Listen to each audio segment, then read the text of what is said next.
Hello again from Fired Up. I'm your host of the show, Bob Irwin, broadcasting here from Rigel Studios in Las Vegas, Nevada. This show is about guns, related politics, and self-defense issues. Fired Up is on our website, firedupwithbobirwin.com. A new show is posted every Thursday at 5 p.m. Pacific Time. The show also appears on YouTube, at least for the moment, and numerous other media. The audio feed is rebroadcast for radio listeners Saturdays at noon on the Nevada Talk Network. You can find them at KELY1230.com for a station in your area. There are about 13 or 14, 18 of them now, I think, AM and FM. Questions and comments, you can send an email to bob@firedupmail.com or leave a message on my office recorder, which is 702-257-1060. There are several hundred defensive uses of firearms every week in the United States, rarely covered by any mainstream media. So we always present a few of those for our listeners' education. Most are good shootings, some are questionable, but all are educational for firearms owners if you carry a gun for protection or keep one at home. Individual instances are generally adjudicated under local law. The advice given here may not apply to listeners in different jurisdictions. The incidents we use are as recorded, except the names of the participants are generally omitted. My guest today is California and Nevada attorney Donald J. Green. Don, a bit of your background, if you would. Oh, thanks, Bob. Again, it's always a pleasure to be on your show, and I want to let your listeners know that if they call my office or call my cellular at 702-409-8239, or leave a message for us, and your address, where we can send our new updated cards, which have the 2019 material from the Nevada Department of Public Safety, which tells you which states Nevada is now accepting for their CCW reciprocity. Remember, it changes every year, and the Nevada legislature has made some changes to it. So if you go ahead and get us the information, we'll make sure you get that card. Again, for your listeners, we're most of the gun shows, and we deal with a lot of firearms litigation, legislation, and we try to assist those people who might have some problems trying to get a firearm. Maybe there's something which can be dealt with in your background.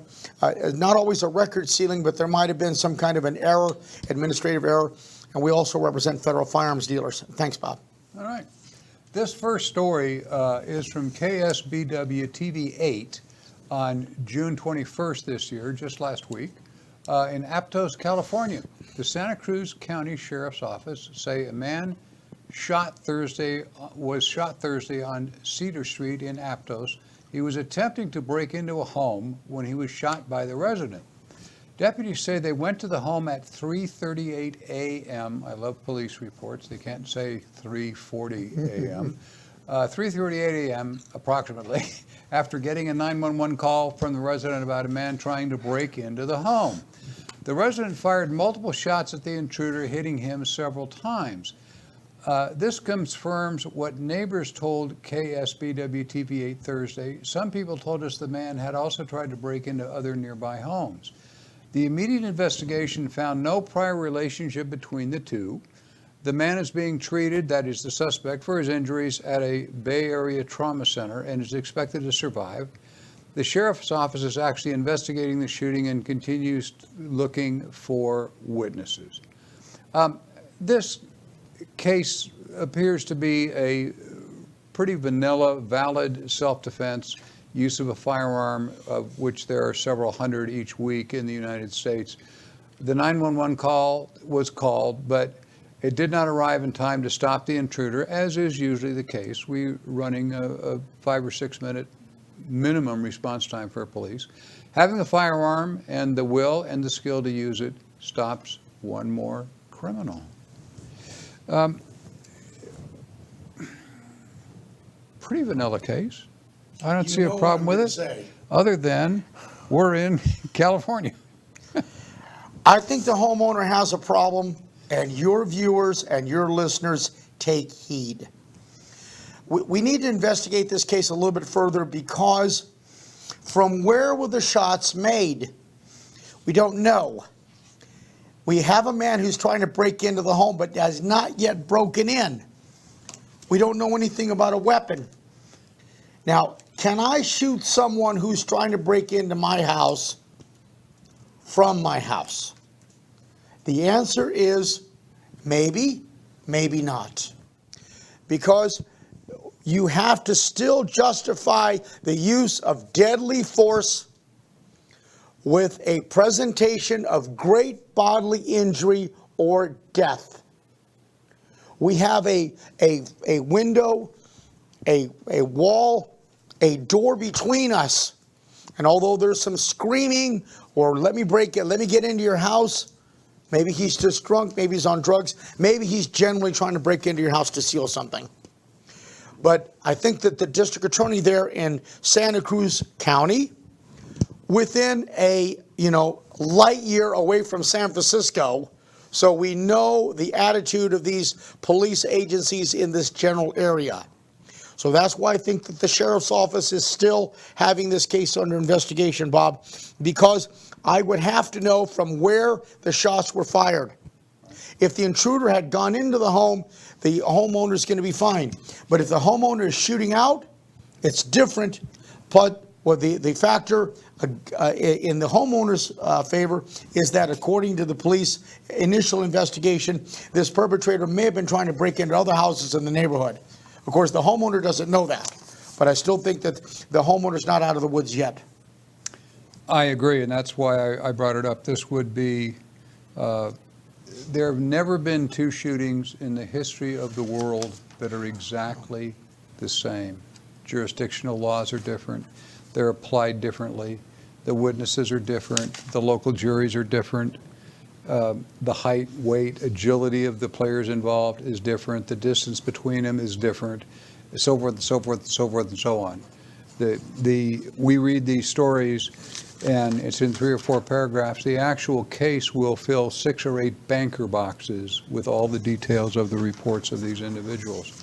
So, in a general sense, this is a valid shooting. In this case, maybe not. We're going to go to a second story here. At the end of this story, we're going to break for a commercial just a bit. We have some slides with some of our sponsors and friends. This story comes from KDKA TV2. It's a CBS station. Reported on the 25th of June in 2019 in Crescent Township, Pennsylvania. Police say a young man was shot overnight while trying to force his way into a Crescent Township home. According to the Allegheny County Police, officers and paramedics were called to the scene along Star Road just after midnight. Police say it all started with a short time before when a 22-year-old man showed up at the house, asked if a person named Jameson was there. Inspector Andrew Sherman of the Allegheny Police thinks that might be a former girlfriend of his. The 59-year-old homeowner told the man there was no one there by that name and then shut and locked the door. The homeowner then called police. Good thinking. While he was on the phone with 911, the young man on the porch began screaming at the homeowner to open the door and then threatened to kick the door in. Ultimately, he did kick the door in, and at that point, the homeowner discharged his firearm. Allegheny County Medical Examiner's Office has identified him as a 22-year-old from Hopewell Township. He was pronounced dead at the scene. At this time, police say no charges have been filed against the homeowner, who has not been identified because there are no charges filed. Investigation is ongoing, and police say the Allegheny County District Attorney's Office will make the final determination when the probe is complete. And as a note here, anyone with information is asked to call the Allegheny County Police tip line at 1-833-ALL-TIPS or AAL-TIPS. The incident appears to me to be a valid shooting in almost any jurisdiction. 911 was called, the perp was warned, and he was in the act of entering the residence. In some jurisdictions, a narrow version of the Castle Doctrine may not consider this a valid shooting. Be aware. Mr. Green. I agree with you, Bob, that in most jurisdictions, this is going to be a valid shooting. Notice the difference between this report, again, midnight, night. The other one was 3:38 a.m. in the middle of the night. notice the detail which is in this report from Pennsylvania as opposed to the report we got from Santa Cruz, California. Now, it could be the way it was reported. It could be the way that their format is. But in this case, your viewers, your listeners have information which they can use and put this to bear in their own situations. And when you're in training, remember this. Homeowners calling 911. Perpetrators out screaming. Homeowner hasn't done anything yet. And it's not until that moment when the perpetrator kicks in the door and it was shut and locked the door and he kicked it in. At that point, the homeowner discharged the firearm. Now, in this instance in Pennsylvania, the perpetrator is dead. In the case in California, the perpetrator was put into the hospital in some kind of serious condition. But again, there's no prior relationship between the victims and the people and the homeowners in this case. But notice that we have more facts. We have more facts with which to educate your viewers as to what they might expect in a situation. Again, they need to go to training. You need to go to some kind of training which has a facility which has like a simulated indoor range like you're in a house. They have those in Las Vegas, and they do have those in Southern California. So I highly recommend that you go to those, not because it's ever going to happen, but the more training that you have, the better it's going to be for you. Thank you. Yeah, we're going to show some slides that have some of our sponsors and friends on at the moment, and we'll be back with another story in just a moment. First up is my friend Chris Eifelt from CCS Gunsmithing.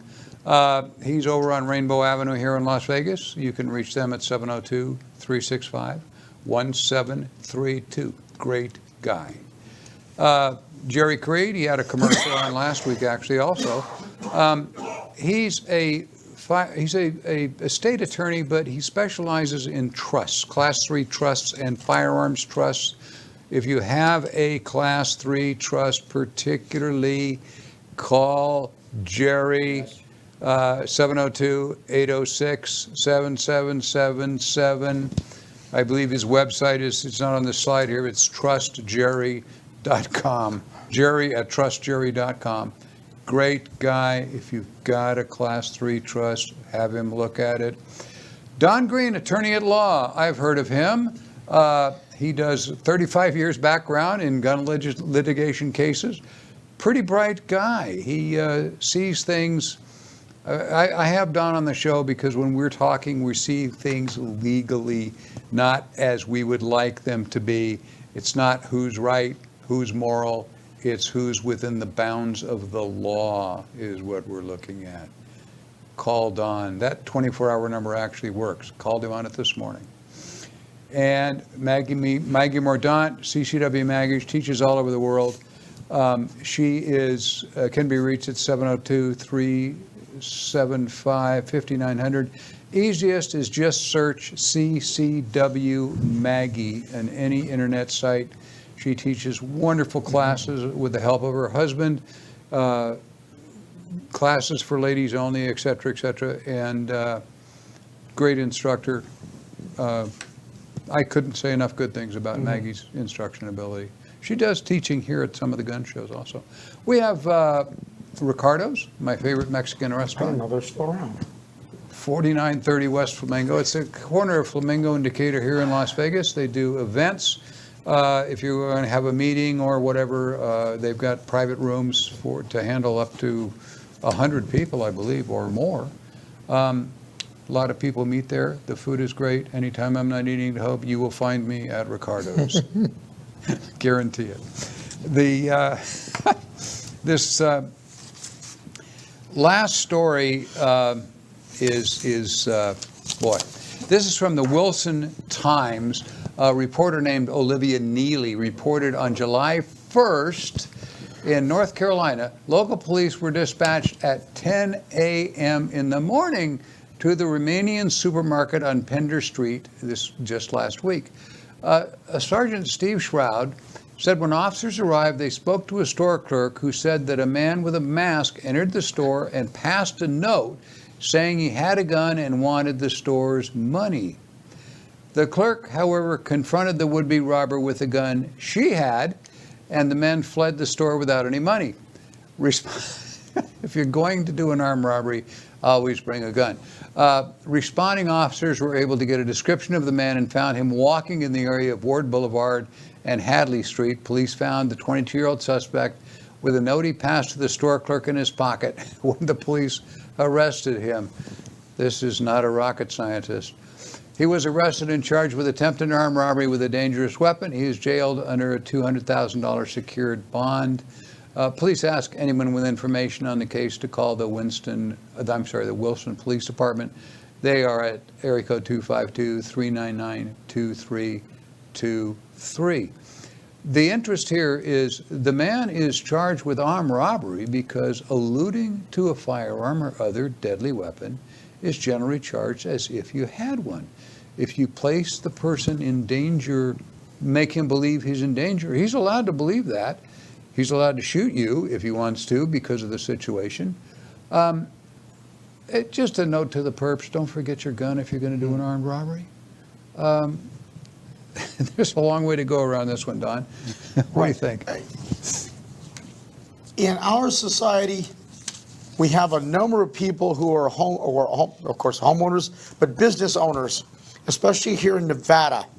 And if you've got a small business and a strip mall, a little shopping center, and you can have some kind of money or merchandise which drug dealers and druggies want, and they're going to try to break in, or they're going to pass a note to you at a supermarket. You have to be aware of scenarios like this.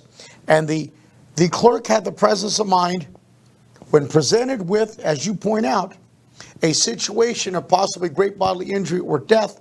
He did not respond by shooting. He displayed the weapon, because in Nevada and in California, the appropriate amount of force which you use to stop or halt the threat is going to be viewed by the jury and the district attorney primarily as whether that was proportionate to the amount of force which was displayed to you. And you have to use some common sense. So this clerk was either very well trained or had the presence of mind and the maturity not to fire the weapon, but to display that and to give as much information as he could to the police about the mask, the clothing, about the note, and of course the clothing matches, about approximate age matches, and of course the note is in the pocket. So it is a good thing for your listeners to take a look at. Sometimes it's best to just observe and meet the threat. You don't have to fire and kill someone. You don't have to fire and hurt someone. Yeah, I use this guy because he's a great example of what I try to tell people. They make decisions when confronted in violent or potentially violent situations by looking at what's going on and going, what would I do if I were him? And that always gives you the wrong answer because you're not him. This guy made a decision that was absolutely ridiculous. I mean, he's a walking idiot. And I laughed for 10 minutes reading the story that he still had the note in his pocket requesting money. We did one several months ago where an armed robber had what turned out to be a fake gun. It was an airsoft pistol, did a robbery. They had a description. The police chased him down, and he pulled the fake gun out and pointed it at the police. Just chew on that for a minute. He's got to know the police have real guns. This is just... never believe you can predict what the guy would do, because he ain't you. He will not do what you expect. I don't know if anybody saw it. We have on most of the police channels on YouTube and so forth today a long involved officer shooting of a guy with a knife, where the officer is giving ground and actually walks backwards for him and his partner for 3 or 4 blocks with this guy waving a knife and the guy yelling, I'm going to stab you, I'm going to stab you. And the officer keeps saying, drop the knife, over and over again. And the guy keeps coming. He finally gets shot, and as they're coming up on him, he jumps up and tries to stab the officer again and gets shot again. Entirely an irrational act, and we don't know in that case whether the guy was crazy or what was going on, but the police officer obviously doesn't know anything. He's being hailed as a tremendous hero, and the tape's all over the news media. You can see it almost anywhere if you look at it. I'm sure you've seen it already, Don. Yes. It's just another example of how somebody they're totally unpredictable. If you're going to a gunfight, take your gun and don't do what you think he would do if you were him. You're not him. That's it for today's show. We are, you can find us on the internet. Recent shows are at firedupwithboberwin.com. If you go there, it'll have recent shows. I think there's 15 or 20 of them up now.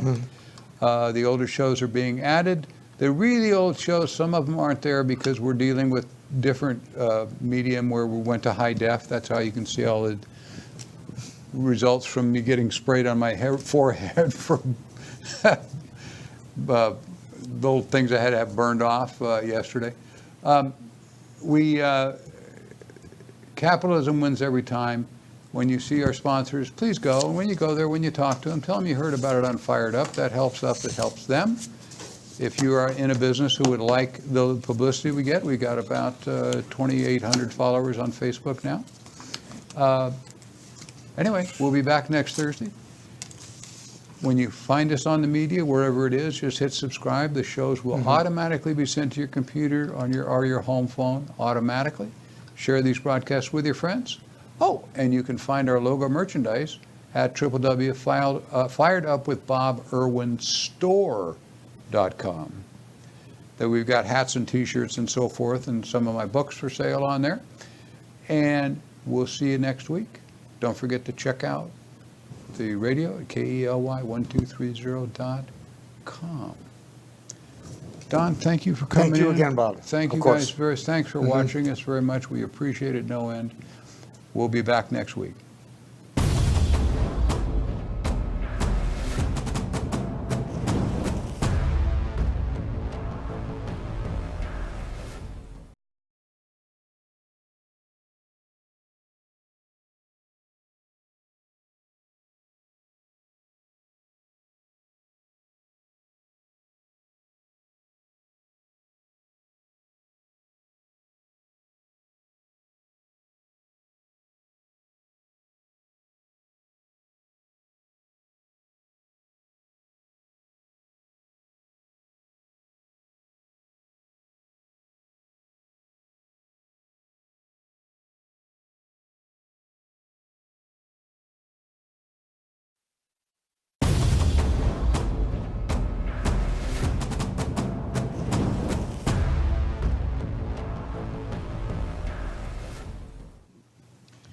Hello again from Fired Up. I'm your host of the show, Bob Irwin, broadcasting here from Rigel Studios in Las Vegas, Nevada.